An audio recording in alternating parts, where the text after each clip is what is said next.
Good morning. Good morning. And welcome to Mainline Unitarian Church. My name is Susan Tachau, and I'm a member of the Board of Trustees here at MLUC. Before we get started, I wanted to thank our amazing tech team.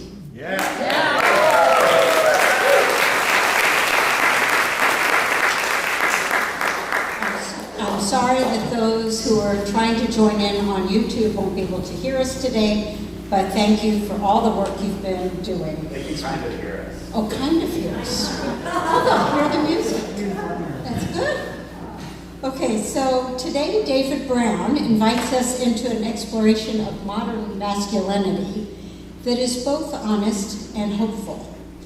He names what is broken in our culture's understanding of what it means to be a man, while lifting up a vision of masculinity rooted in emotional openness, compassion, kindness, and strength.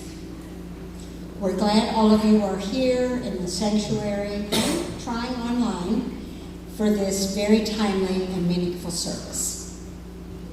After the service, I hope you'll go across the hall to the fireside room to enjoy our art exhibit still and share in coffee, tea, and snacks. It's a wonderful opportunity to spend time together and to get to know one another a little bit better.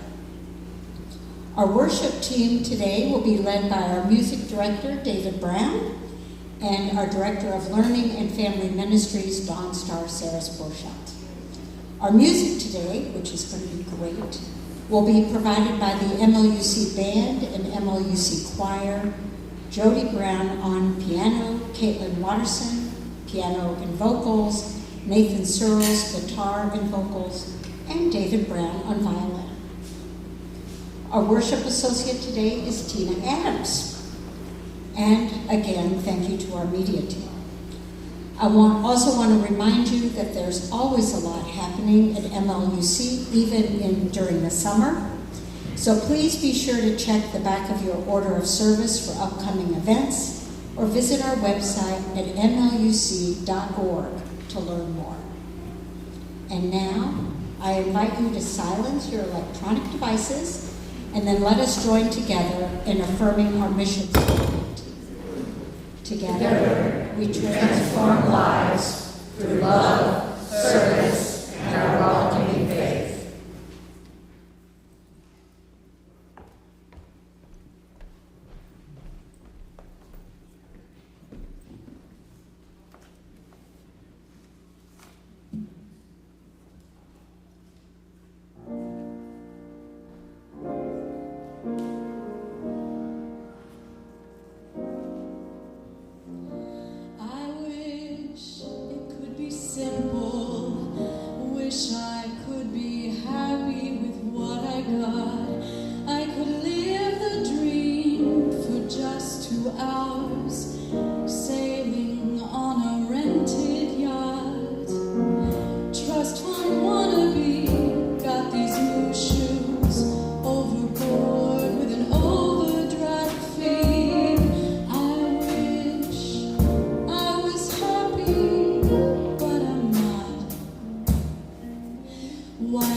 So hard being an American.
We light this chalice for the quiet truths we carry and for the futures we're brave enough to write.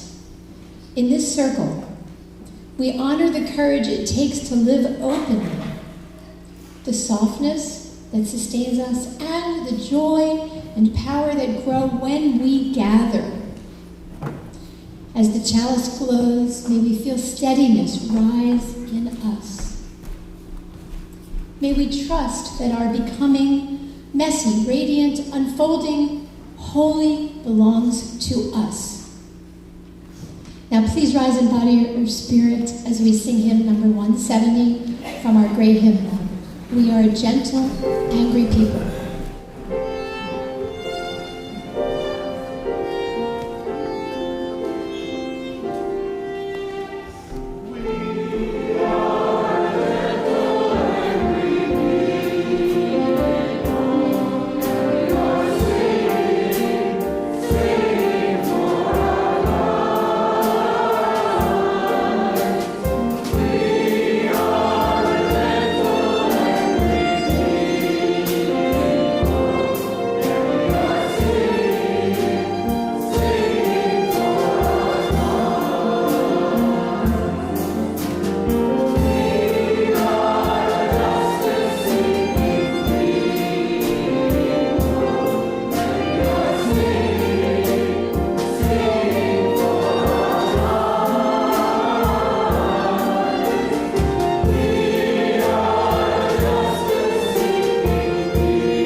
But it's my first sharing of time for all ages with you, so this is very exciting. Do we have slides? Okay. Today's story is Tough Boris.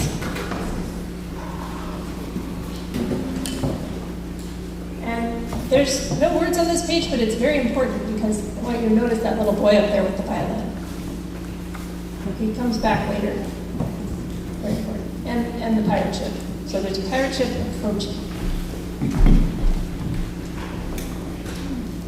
Once upon a time, there lived a pirate named Boris von der Borch, which my kids loved because their last name is Borchelt.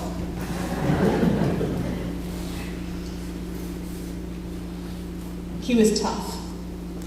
All pirates are tough. He was massive. All pirates are massive. And I want you to notice they appear to have gotten the boy's violin. They don't show us how that happened, but I guess they stole it.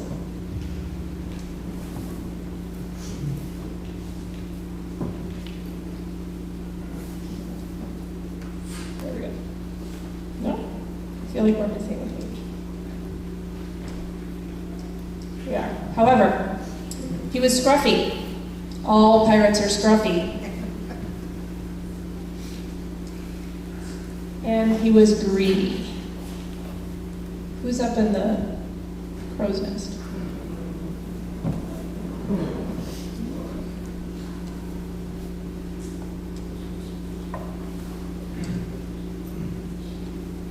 All pirates are greedy.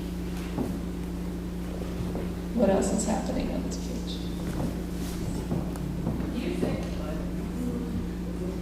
The boy has snatched his violin back.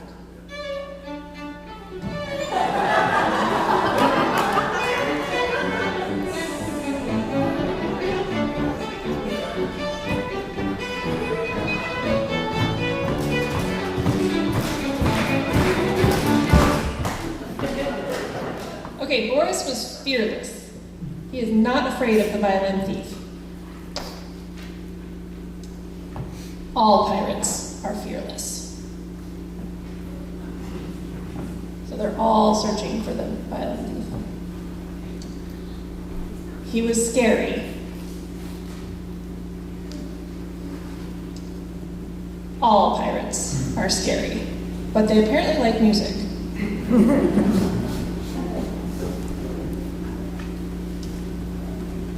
I have to tell you, there is a sad part to this story. His parrot died. When Boris's parrot died, I guess there was a storm. And there's the beloved parrot.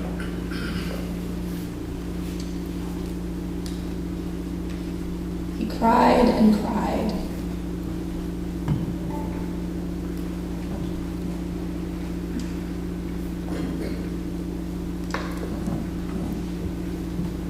All pirates cry.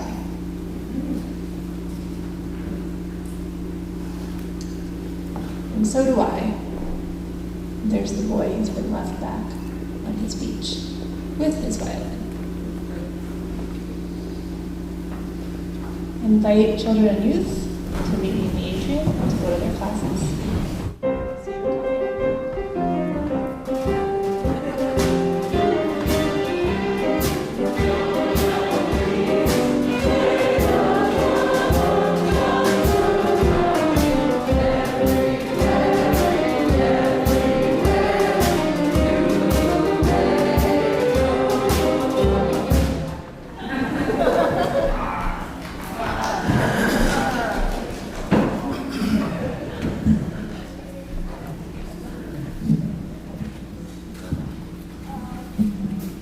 Each month and through the summer, we donate half of our collection to a nonprofit organization in need. The recipient of MLUC's offering outreach for July and August is Family Promise of Montgomery County. To tell you more today, we are fortunate once again to have a visit from their Chief Executive Officer, Marsha Eichelberger. Thank you, Marsha.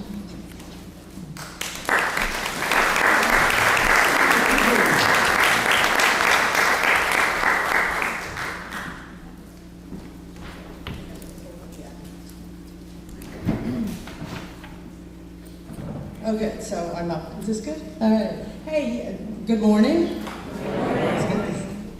Good. Okay. You know, I get to visit a lot of congregations in the work that I do, and boy, is this joyful. I mean, where do we have a pirate in church with so much improvised music? So it's a joy. So I'm happy to be here, and thank you for allowing me to be here. So you know, on behalf of Family Promise, I want to say thank you to everybody, and thank you to Mainline Unitarian Church for not only supporting Family Promise with your financial support this year, but with your volunteerism.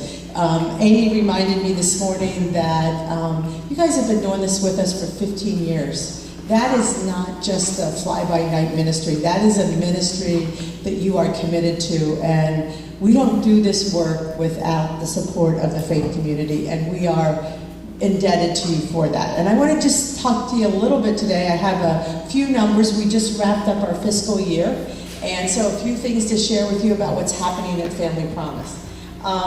So one of the things that's not happening is really an increase in the amount of families that we're being able to serve in our housing programs. And that's not because we don't want to serve more families or because the need is not great. There are more unhoused people in Montgomery County this year than there ever have been, but there is such a limit on the amount of shelter beds that we have. We're always full, and we're always trying to get families out of our program into permanent housing. But as you all know, the housing market is challenging, the rental market is challenging, and the number of shelter beds that we have just doesn't increase. So while that's not one of the, that's one of the things that we're challenged with, one of the things one of the areas that we have seen an increase is in our food pantry, which is an important piece of helping everybody who is facing, financial strains to stay on their feet. So let me just share with you. So we saw a dramatic increase in our food pantry. In 2019, we served 518 unique households. Last year, that number grew to 676. And at the end of this fiscal year, which was June 30th, it was 798 unique households, which is really over 2,500 individuals. 798 families, unique families, came to our food pantry looking for food. And the way our food pantry works is that you can come twice a month, you can come every other week, and we have been abundantly blessed with food from the community and from Phil Abundance, so that when families come to our food shelter, they come to our food pantry, they normally end up with 5 or 6 bags of groceries that include eggs and milk and produce and a protein. So they're not just getting, a bag of shelf-stable food. They're really, leaving our food pantry with an abundance of food that is going to help them be able to pay rent, because they're not having to pay food some of the food prices. Because we all know right now the grocery store is, it's a challenge. So, what I want to say to you is, your investment, your support of our programs help the community with our food pantry. And a new program that we're launching next month is a really dedicated prevention, diversion, and stabilization program. And what that means, we're investing $400,000 in hiring a case manager and funding for rental assistance, because we know if people can avoid homelessness, they're a lot better off. So if we can provide a family with rental assistance of $1,500 because they fell behind on their rent, and keep them in their apartment, that's where we're going to be able to see our growth, and that's where we're going to be able to support the community in a different way. So that's one of the newest programs that we're launching this coming month. We've been very blessed with getting some funding from our state government that has allowed us to invest in this program, and some funds from organizations and the faith community like you. So that's on one hand, it's not a great message because, we are in such challenging times, but on the other, we are thankful for your support, for allowing us to think about some new initiatives, because we can't expand our housing program. How we're going to be able to expand it is by helping people upstream. And so thank you again for making Family Promise Montco and Mainline part of the work that you do, and thank you for the fun music and the inspiration that I get here every time I come. So thank you to everybody.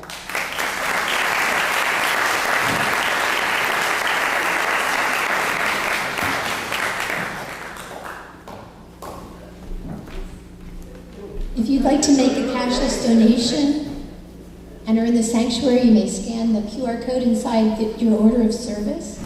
And for those here or at home, you may follow the instructions that you see on the screen. Your offering will now be gratefully received. Will the ushers please come forward?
Candles of Community is our weekly ritual of sharing, support, and showing all you need is love for friends and members of our congregation.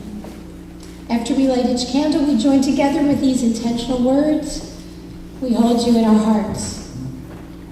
Tina Kochel asked to light a candle of sorrow and remembrance for a dear friend who passed recently of breast cancer. She leaves behind her husband and 2 young children. For Tina, we hold you in our hearts. Liz and Kevin Blygan request a candle of concern for their son Carl. They're caring for him at their home since a bad fall during running has left Carl with a broken ankle that may need surgery. Carl had plans to run ultra marathons this year and unfortunately may not be able to do so. For Carl, we hold you in our hearts. Ms. Blagan also requests a candle of concern for her friend Marla's daughter, Taya. Taya has inflammatory breast cancer that has metastasized to her bones. She's in a great deal of back pain and so far is refusing chemotherapy. Marla has a 5-year-old granddaughter and is distraught. For Marla and Taya and her family. We hold you in our hearts. Mary Alice, Eric, Emery, and new family member Mason Salzer light a candle of gratitude for Sam Stewart and the Stewart Little Small Group Ministry for all their love and support throughout the postpartum period of Mason's arrival. The family would also like to thank this church community for sending love and celebratory wishes. They say, we are very appreciative and deeply grateful for the village that this church community provides and hold you in our hearts. We also light one more candle for all of your joys, sorrows, or concerns that are unspoken or too deep for words, and hold you in our hearts.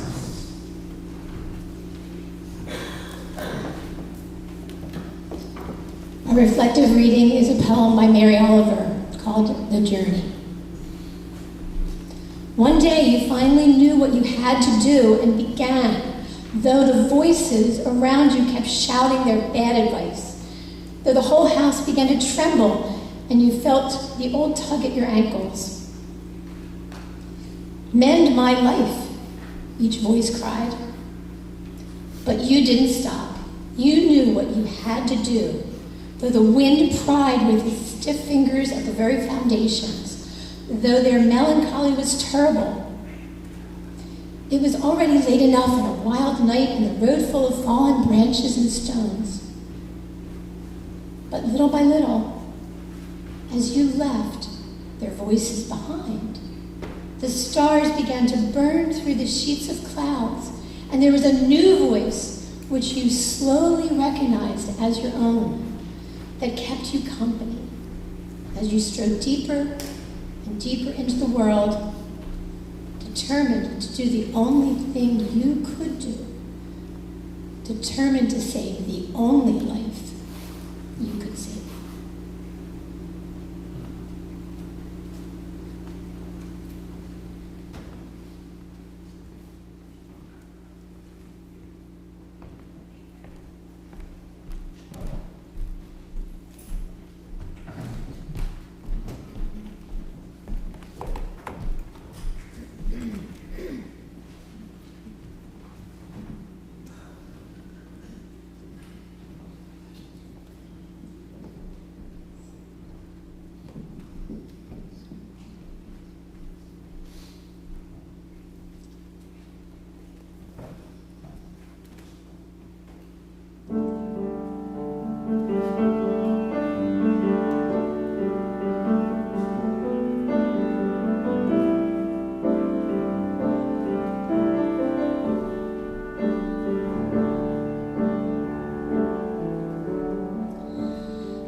When I was a boy,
tried to say, get your shirt, I said no way.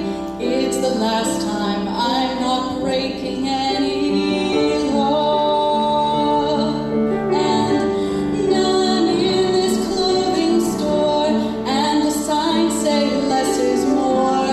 More that's tight means more to see, more for them, not more for me.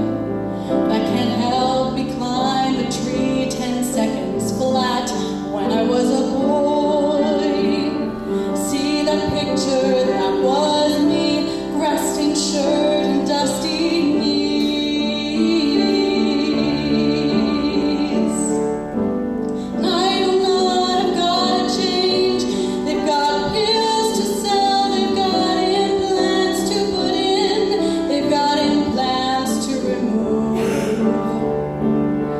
But I am not forgetting that I was a boy too.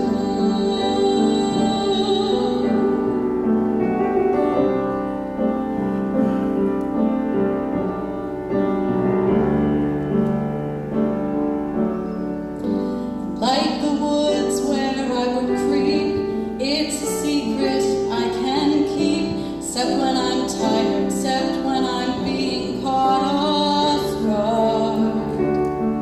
And I've had a lonesome, awful day. The conversation finds its way to catching fireflies out in the backyard. And so I tell the man I'm with about the other life I've lived. And I say, no, you're Top Gun. I have lost and you have won. And he says, Oh no, can't you see? When I was a girl, my mom and I, we always talked, and I picked flowers everywhere that I walked. And I could always cry. Now even when I'm alone, I seldom do.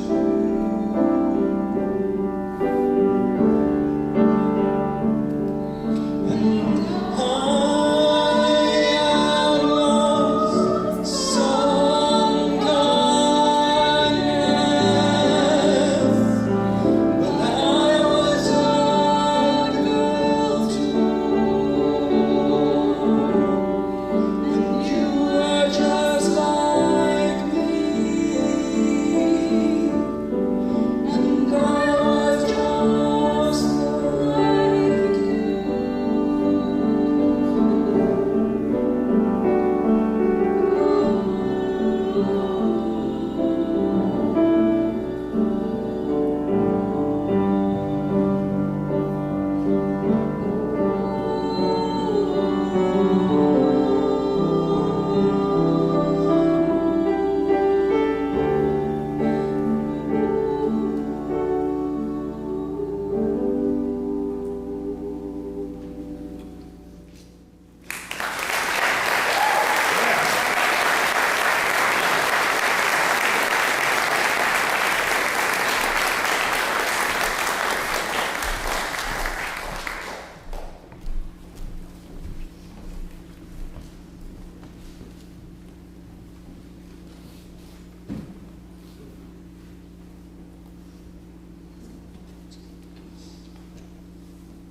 Well, thank you, Kaitlyn, the woman who taught me that nothing in this world is stronger than kindness, and Nathan, one of the icons of gentle, compassionate masculinity in my life.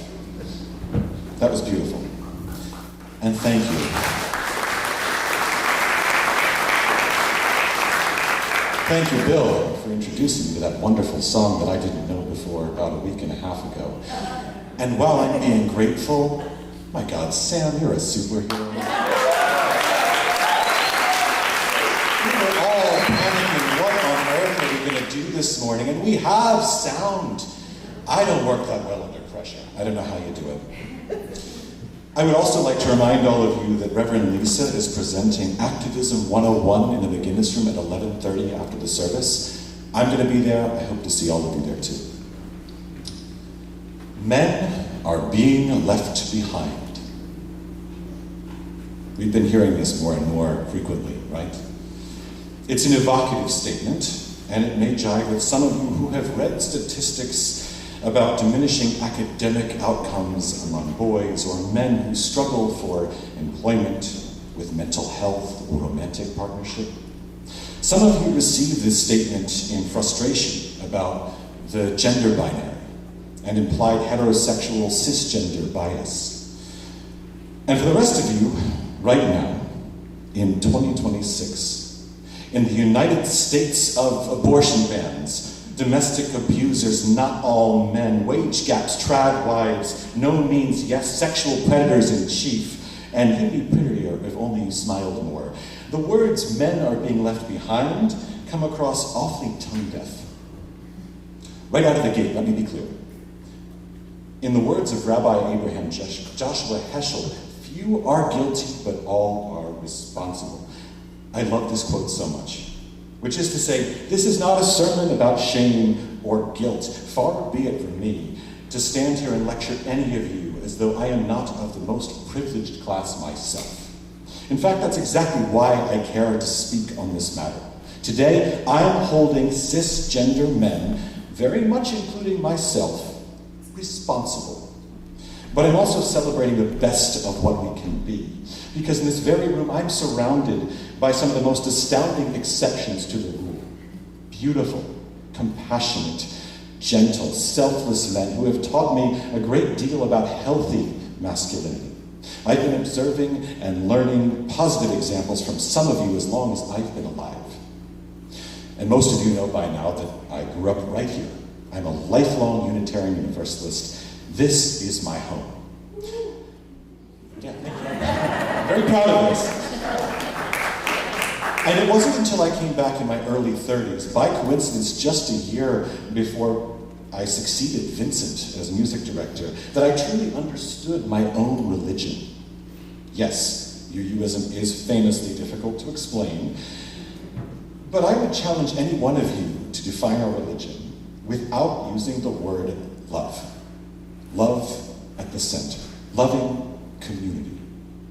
It is the connective tissue between our structural values of justice, equity, transformation, pluralism, interdependence, and generosity. So I say I didn't understand my religion for most of my life because I actually didn't know how to love. Not fully anyway. It's only been a few years since I figured out that I've been holding myself back. Holding myself to an unspoken standard encumbered by the myth of rugged individualism, perfectionism, and the part you all saw coming, toxic masculinity. Yes, this term is overused, but I wholeheartedly endorse its efficacy. The idea that strength is strength, accomplishments and power dynamics are strength, self-reliance is strength, a deep voice and big muscles are strength. Love? I mean, I love love. I love my wife. That's a manly thing. I love my dogs, big, fierce, sleek greyhounds.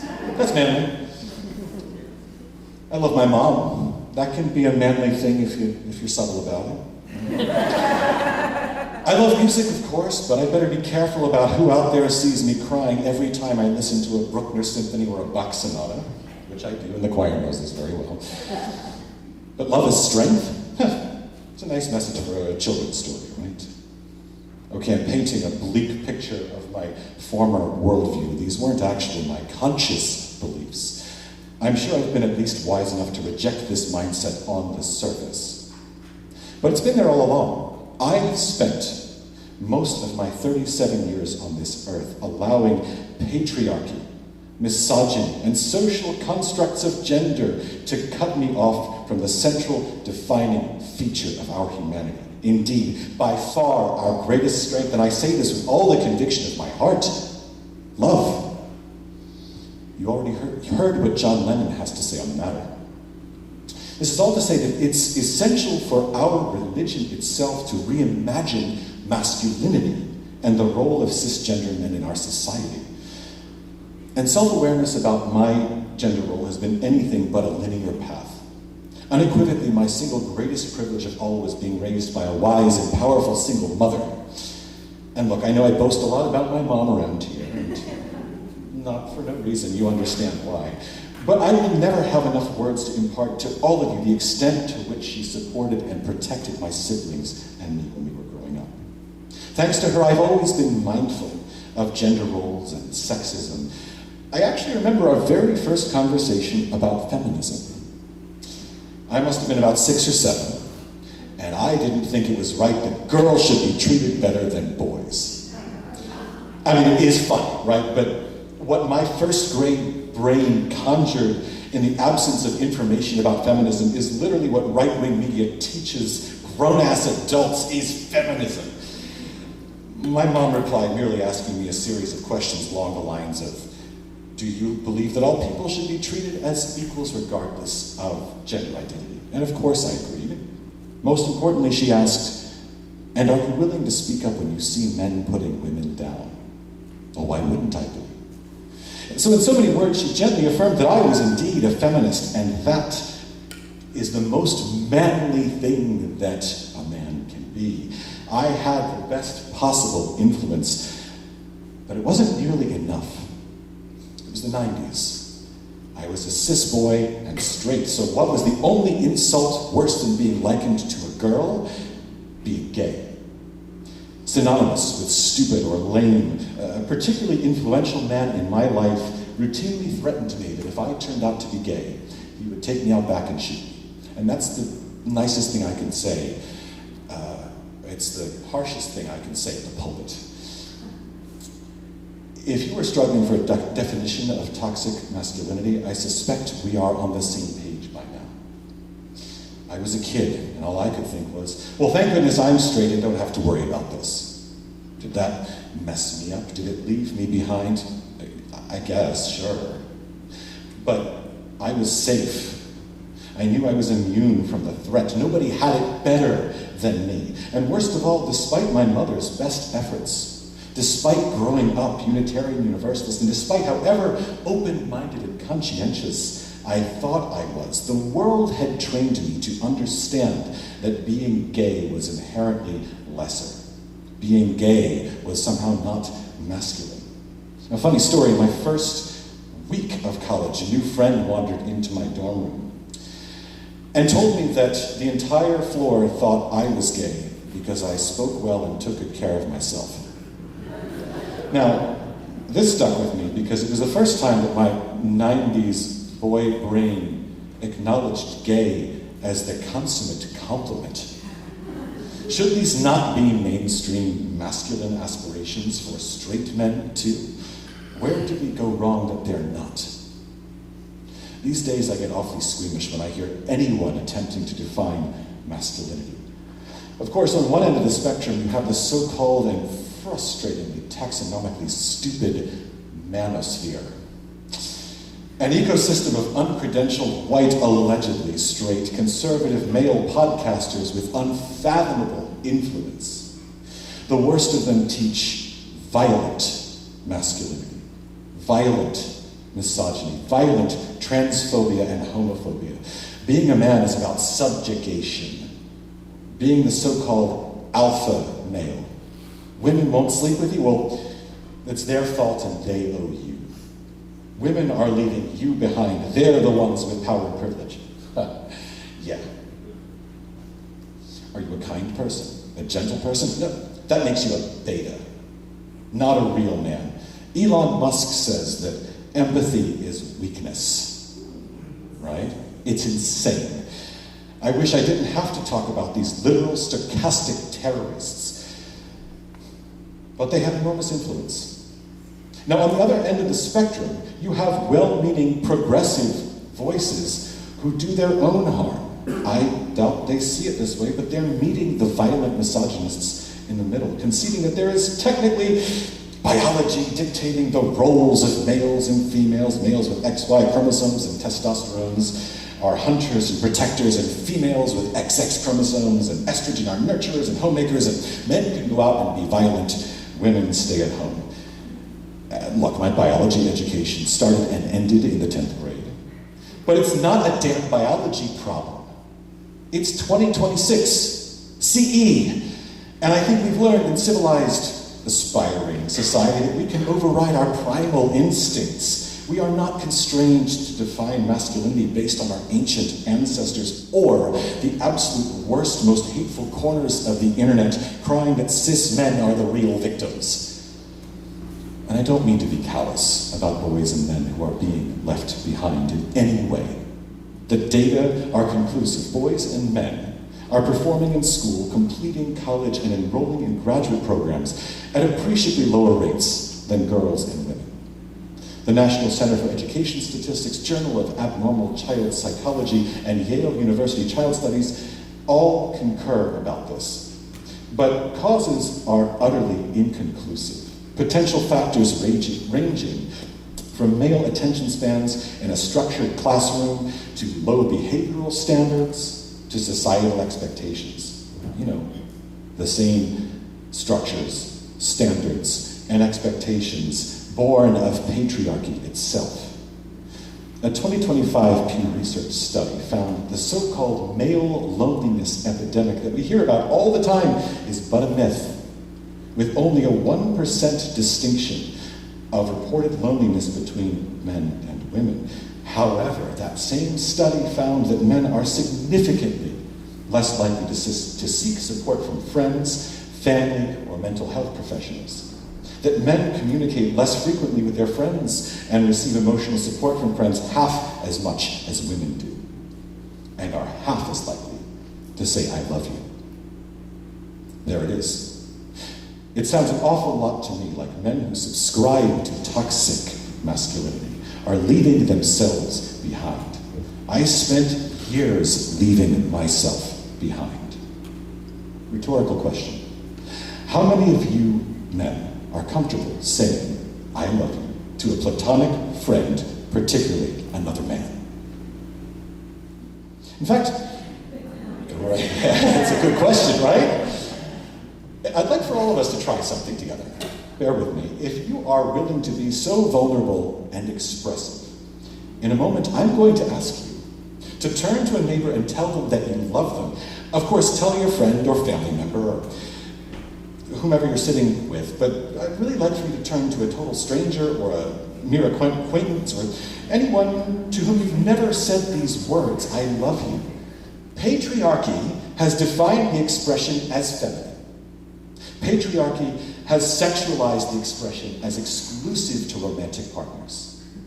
Patriarchy, in its rugged individualism, has depleted our supply of love for each other's basic humanity. Men, women, cis, trans, and non-binary, patriarchy leaves us all behind. Reject the patriarchy with our Unitarian Universalist superpower. Tell someone, "I love you." Try it, please.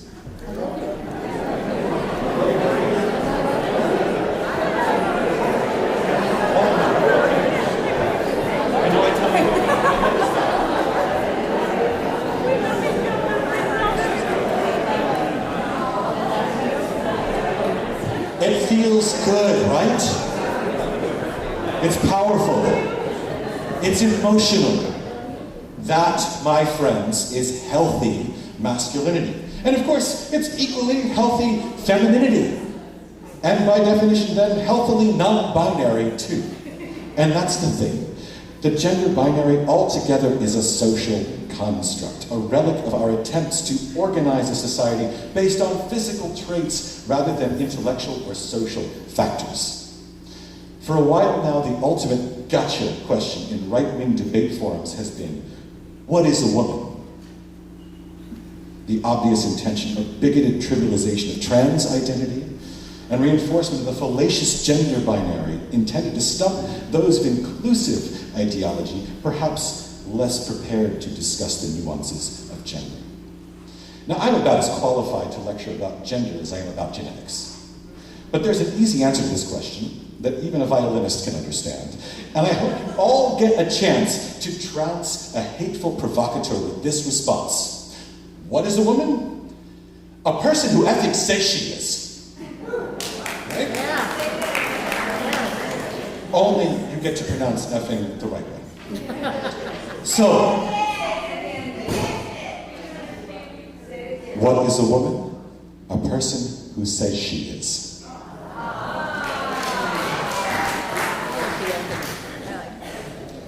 So what actually is masculinity? The gender binary is a social construct. Genetics and primal instinct can be overridden by civilized society. Well, I believe that masculinity should be the intersection of our pursuit of love, empathy, kindness, compassion, with the objective lived experience of men, both cis and trans, in a patriarchy, patience, gentleness, safeness. To ignore lived experiences is as dangerous as colorblindness is to anti-racism. To pretend that there is no difference between oppressor and oppressed, sheerly because we'd like it to be that way. Therefore, there is unequivocally a distinction between the masculine and feminine, because we have thousands of years of precedent, oppression, and patriarchal classification behind us. Healthy masculinity must exist as the antithesis to toxic masculinity. That is what makes a real man.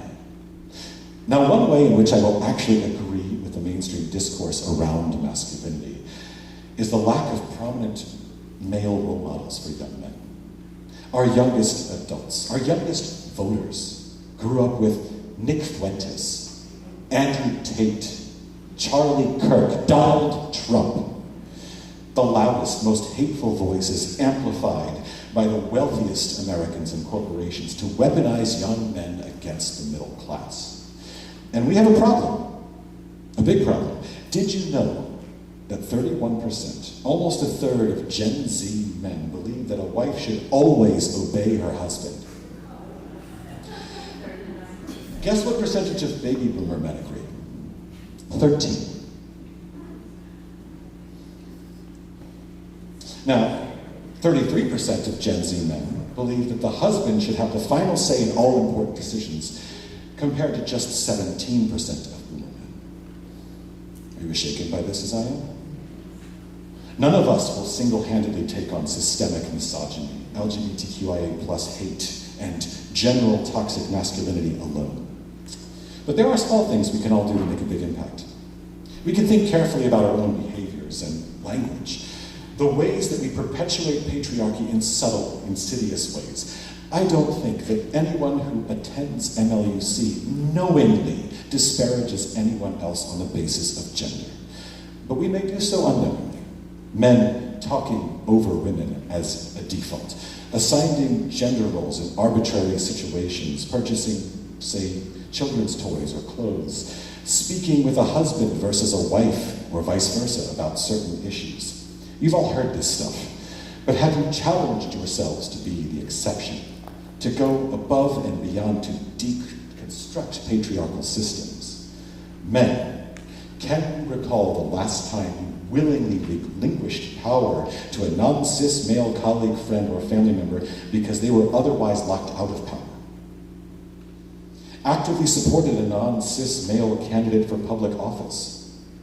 Allowed yourself to cry sheerly because you felt so moved in the moment? Acknowledged that your expression of anger was threatening? Said I love you to a platonic friend because you simply couldn't imagine your life without them? Men, let us free ourselves to love openly. Not only to allow ourselves the mercy to emote and express ourselves as human beings, but to elevate everyone else around us, because they don't have our societal power yet. What a profound expression of love. If men are truly being left behind in any way, let us challenge toxic masculinity at every opportunity, because patriarchy behooves nobody. Yes, of course, men have a ton of privilege, and we better acknowledge it. But male loneliness, academic disparities, self-doubt, involuntary celibacy, incels, are all byproducts of power unearned. It's the whole point of DEI, diversity, equity, and inclusion, not to check diversity boxes as the right would have you believe, but to make damn sure that more qualified people are not being passed over for underqualified cis white men. How good do you feel about yourself when you cheat and then win the game? I cheated all the time as a kid. Snuck a few Monopoly bills when no one was looking. Peeked at someone else's cards. I was obsessed with winning. And for what, I felt nothing. Elon Musk, Mr. Empathy. He's the richest person in the history of the world, and he paid $44 billion of his apartheid emerald mine inheritance tech investments genius cosplay money to purchase an entire social media platform just to get people to pay attention to him. In some pathetic, literally pathetic way, to feel loved. You think it's working? No. I'm glad I figured out my shit by playing board games in elementary school. Now, it's the essence of liberation theology, originally a Christian theological approach, but prevalent in UUism, that none of us are free until all of us are free. Men will not truly thrive until we ourselves have led the charge to free our whole society from the vice grip of toxic masculinity that stifles our collective capacity for love. Because real men use their power of privilege to stand up for everybody else. Real men are feminists. Real men accept all who identify as men to be among their own. Real men are vulnerable. Real men take no pride in testosterone-fueled anger. Real men reject violence. Real men cry. Real men self-reflect. Real men believe women. And as Kaitlyn has taught me through her own example over 13 years of marriage, real men, above all else, are kind. There is no greater, more masculine strength than kindness. It was only once I accepted this truth that I became a real man. And it is the honor of my life to be among so many real men in this community, this loving community that I forever call my home. I now invite you to rise in body or spirit as we celebrate the most masculine pursuit of all, hymn number 1031, Filled with Loving Kindness. May I be filled with loving kindness. May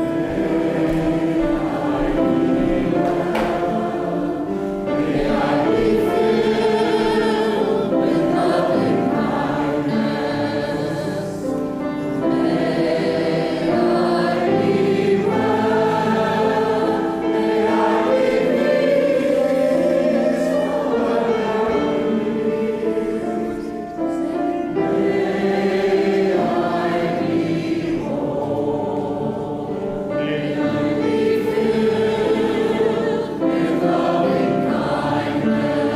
May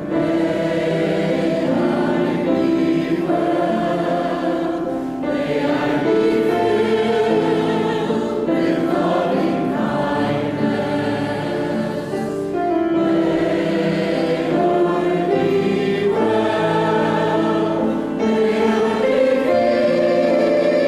forever.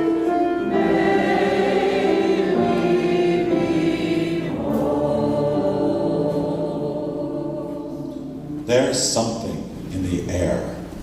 Can you feel it? It's all of this kindness, gentleness, empathy, sensitivity. It just feels so manly. Yes, there's a storm brewing, a rare meteorological condition, the likes of which we've never seen in Devon, Pennsylvania. It's you, the men of mainline Unitarian Church, descending from the proverbial heavens to quench the withered earth of patriarchy with a torrent of love and justice. I hope you dressed for the occasion, because it's coming down hard. 3, 4!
I love you all.